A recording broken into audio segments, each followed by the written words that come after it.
sudah siap saji, siap jual, ternyata tiba-tiba basi. Nggak tahulah kenapa itu.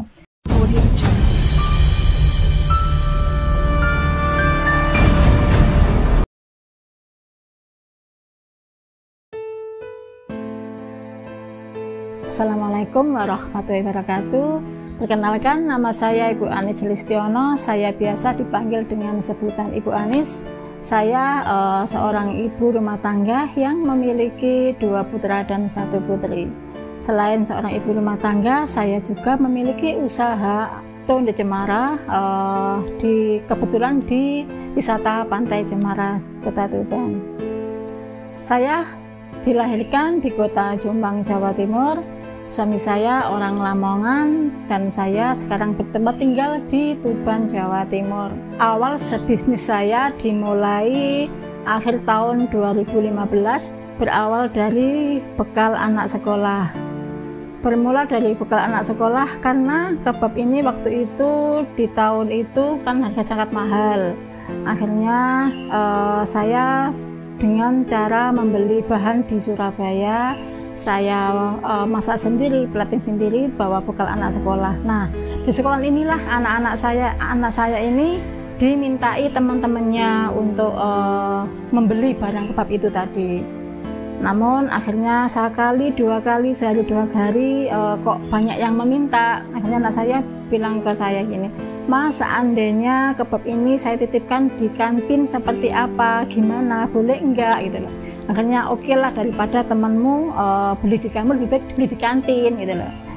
Akhirnya berkembanglah di kantin dan saya berpikiran kalau seandainya saya berjualan kebab ini di luar sekolah atau di luar rumah, mungkin ada peminatnya anak-anak gitu loh waktu itu. Nah, akhirnya saya berpikiran untuk berjual di Rombong. Namun berseberangan dengan suami saya. Suami saya sangat menentang karena suami saya menginginkan saya ingin fokus dengan anak-anak dan keluarga. Namun saya tetap nekat. Waktu itu ada uang modal sekitar kurang lebih 5 juta. Itu sisa uang belanja saya. Saya belikan rombong dan bahan-bahan sekaligus sewa kontrak di salah satu pojokan kafe teman saya. Nah, per bulannya sekitar dikenakan sekitar 500.000 gitu. Jadi uang 5 juta itu buat rombong yang seharga sekitar kurang lebih 1,5 atau 2 juta ya, saya lupa gitu loh Mas. Terus dan bahan-bahan lainnya sekitar 2 jutaan sekaligus uang kontrakan. Namun tetap suami saya masih melarang gitu. Tapi saya tetap nekat. Akhirnya dari jual di rombong itu saya jual sendiri. Saya bawa bahan dari rumah ke rombong itu, saya bawa sendiri. Saya jual sendiri, saya marketingi sendiri. Semua serba sendiri. Nah, akhirnya lama-kelamaan saya kalang kabut dengan jadwal anak-anak saya belajar, jadwal anak-anak les. Akhirnya saya mencarilah karyawan 1. Namun di perjalanan ini Mas, suami saya kan seorang BUMN. Banyak cibiran kepada saya. Banyak cibiran, banyak pandangan yang tidak suka sama saya. Mungkin dikira saya seperti itu, mungkin kekurangan belanja gitu loh, kemungkinan di situ banyak suasana nggak enak itu kepada saya. Namun di sini saya niatnya kan memang tidak untuk untuk mencari sesuatu yang untuk pengen wah gitu, enggak. Namun saya suka dengan dagang, itu suka itu loh Mas. Akhirnya saya mencari karyawan, namun saya tidak boleh mengeluarkan uang untuk menggaji. Uang pribadi saya nggak boleh keluar selain memang uang yang untuk yang jualan tadi. Akhirnya alhamdulillah bisa membayar anak 1, karyawan 1. Nah, di situ saya berpikiran lagi kepingin mengembangkan Saya kepingin sewa ruko waktu itu. Alasan saya kenapa saya sewa ruko, supaya saya bisa membawa anak-anak saya, supaya saya tidak membawa barang ini pulang pergi ke rumah, ke toko itu gak riwari gitu loh. Akhirnya suami tetap melarang. Akhirnya saya minta izin, tetap akhirnya beliaunya bilang gini, apa tujuanmu, maumu seperti apa. Akhirnya saya disewakan ruko di Tuban, Jalan Leda Sucipta itu waktu itu masih sepi Mas perjalanannya, dan di Jalan Leda Sucipta itu masih waktu itu perjalanan jalan memang jalan cepat, jadi untuk orang beli barangku itu sangat sulit. Nah akhirnya saya pindah ke ruko yang disewakan suami saya tadi. Akhirnya saya berpikir lagi, dengan ruko sebesar ini, dengan jualan hanya kebab, apakah mampu untuk mengembalikan modal pembiayaan kontrak pertama tadi. Ternyata akhirnya saya berpikiran lagi untuk menambah supaya ada profit untuk mengembalikan modal kontrakan tadi. Namun lagi-lagi saya jual frozen tidak menghasilkan, malah di situ saya agak banyak pengeluaran yang tidak berfaedah. Akhirnya saya berubah konsep. Di sini saya melihat Tuban waktu itu belum ada kafe, hanya ada kafe 1-2 itu hanya untuk bapak-bapak dan anak muda. Yang untuk ibu-ibu berkeluarga itu belum ada. Akhirnya saya buatlah seperti itu. Kayak saya konsep memang untuk keluarga. Alhamdulillah begitu kita open langsung boom gitu, rame gitu. Nah berjalannya waktu 1 tahun pertama saya masih aman, saya masih mendapat profit gitu, saya masih ada banyak pelanggan. Nah tahun kedua sudah ada beberapa kompetitor. Saya terus terang untuk berjualan ini saya tidak ada ilmu sama sekali. Akhirnya saya begitu ada kompetitor saya nggak paham. Namun saya dalam hati gini, waduh kayak apa jualanku, ada kompetitor payu atau enggak, waduh. Nah akhirnya saya bilang ke suami, aku tolong dicarikan seminar yang membahas tentang bisnis. Apa tujuannya golek seminar barang gitu. Nah balik lagi tujuan saya, aku nggak mau usaha saya ini tutup dalam waktu sekejap. Saya tidak mau usaha ini hanya dengan alasan yang sepele bisa tutup. Saya tidak mau. Meskipun kompetitor saya ini ada beberapa didampingi oleh konsultan gitu loh. Situ saya tidak pantang mundur, saya tetap harus bertahan di dalam ada beberapa kompetitor. Akhirnya saya bilang ke suami untuk mengikuti seminar, suami saya carilah di Google. Nah waktu itu ketemulah komunitas TDA. Waktu itu TDA kampus di Surabaya di depan Pakuwon. Waktu itu memang saya sudah berusia sekitar 35 tahun untuk memulai usaha, jadi mungkin agak-agak lemah ya gitu ya. Saya sangat gaptek dengan dunia perdigitalan seperti itu. Saya mengikuti seminar di Surabaya. Akhirnya pulang, suami tanya, tadi dapat ilmu apa saja? Apa yang bisa diaplikasikan dari seminar tadi ke usaha kamu? Saya pun bingung gitu loh, karena di sana ada bahasa bisnis yang saya tidak paham. Kenapa? Karena saya sudah lama vakum di seperti itu ya, keluar vakum. Saya memang waktu itu 17 tahun di dalam rumah tangga, khusus rumah tangga. Jadi untuk dunia seperti itu saya memang tidak paham. Nah akhirnya dari seminar itu saya belum paham, tapi saya tetap ikut ingin cari ilmu lagi. Saya mencoba apa yang saya ingat sedikit demi sedikit saya praktekkan ke usaha saya. Di situ saya semakin haus lagi gitu loh. Saya semakin tertantang lagi, aku kepingin lagi gitu loh. Nah di sini mulai guncangan, banyak masalah di dalam kafe saya. Waktu itu kafe saya bernamakan Cafe Story. Di situ banyak, mulai dari tim, mulai dari brand, mulai banyak sekali masalah di dalamnya. Nah akhirnya saya dengan masalah tadi satu demi satu saya selesaikan permasalahan itu. Namun lagi-lagi saya banyak ada beberapa mungkin dibilang kebodohan saya belum mendapatkan ilmu yang sesungguhnya, ilmu yang benar ilmu. Saya hanya sekilas ilmu, saya sudah membuat peranakan untuk usaha lagi, yaitu soto. Nah, ternyata di dalam soto ini saya punya 2 cabang. Ternyata semakin maju malah semakin amburadul kedua-duanya. Akhirnya saya berpikiran antara kafe sama soto harus ada yang saya bunuh salah satu dan saya pertahankan salah satu. Nah, saya mencari kedua usaha ini mana yang bisa membawa saya untuk ke masa depan dan mana yang harus saya bunuh. Akhirnya saya membunuhlah usaha saya yang soto tadi.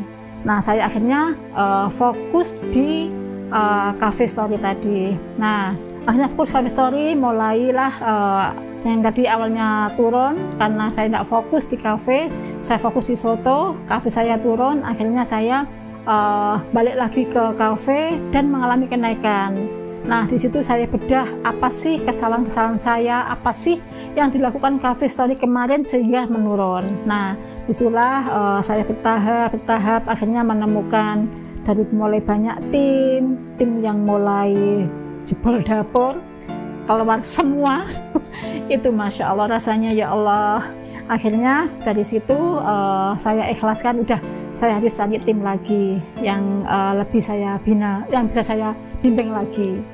Akhirnya saya belajar lagi cari mendalami tentang tim. Nah, akhirnya dapatlah. Nah, dalam perjalanan ini akhirnya saya berkeinginan untuk waktu itu kontrakan saya juga mau habis. Akhirnya saya mau buka lagi di luar. Nah, ternyata sebelum saya buka, ternyata nama Coffee Story sudah dipakai oleh seseorang. Nah, akhirnya saya konsultasi dengan para ahlinya gitu. Hanya sudah ganti nama. Jadilah nama Bokato. Nah, Bokato ini sudah dapat 1 tahun dan saya merasa kontrakan saya sudah mau habis karena sudah berlaku sekitar 6 tahun. Kurang 1 tahun sudah habis. Akhirnya saya harus mencari tempat yang di luar yang lebih baik lagi dari yang tempat yang kemarin. Nah, saya muter-muter, akhirnya saya dapatlah yang sekarang.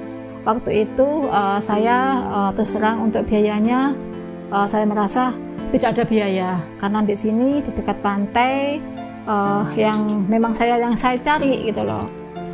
Akhirnya gimana caranya saya supaya bisa menempati tempat itu, dan saya mempraktekkan ilmu yang saya pelajari, yang saya selama ini yang saya praktekkan. Alhamdulillah dapatlah pantai Cemara itu. Nah, di pantai itu akhirnya saya karena mengejar kontrakan ini mau habis, saya harus lekas-lekas untuk mendirikan dan membuka resto yang baru ini. Namun saya tidak mungkin menggunakan nama yang lama, brand yang lama. Kenapa? Kalau saya menggunakan brand yang lama, saya akan di situ akan mati-matian mencari customer. Akhirnya saya berpikiran saya harus membuat brand yang sesuai dengan nama yang saya tempati. Kenapa? Karena mudah untuk membranding, mudah untuk mengenalkan ke masyarakat, seperti itu. Nah, lambat launnya alhamdulillah dari ada Cemara ini yang awalnya saya buat kafe dan resto, ternyata saya mempunyai banyak ide. Ternyata kafe ini bisa dibuat untuk wedding outdoor. Nah, itu kan belum ada untuk wedding outdoor. Nah, akhirnya saya harus mencari atau menyelesaikan masalah orang yang mencari tempat untuk wedding yang outdoor. Dapatlah ini, akhirnya okelah kita branding ke wedding. Dan alhamdulillah sekarang sudah mulai banyak orang yang wedding di Resto de Cemara. Resto de Cemara sudah bertahan mulai tahun 2021 hingga sekarang. Alhamdulillah kita awal buka baru 2 bulan diterjang pandemi.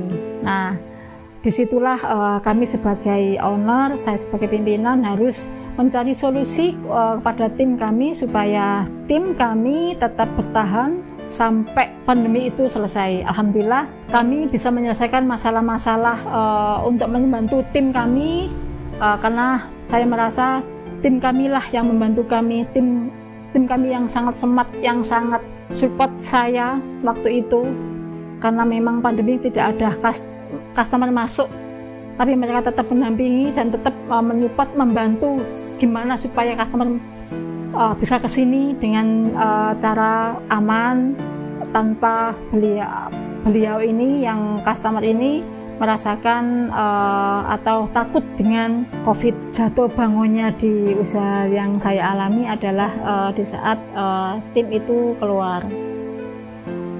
Satu dapur itu kalau semua tinggal satu orang, akhirnya mau tidak mau tetap buka, mau tidak mau saya harus membantu yang satu ini tinggal satu waktu itu perempuan, jadi yang satu ini ngasir sama memberikan makanan, saya yang masak.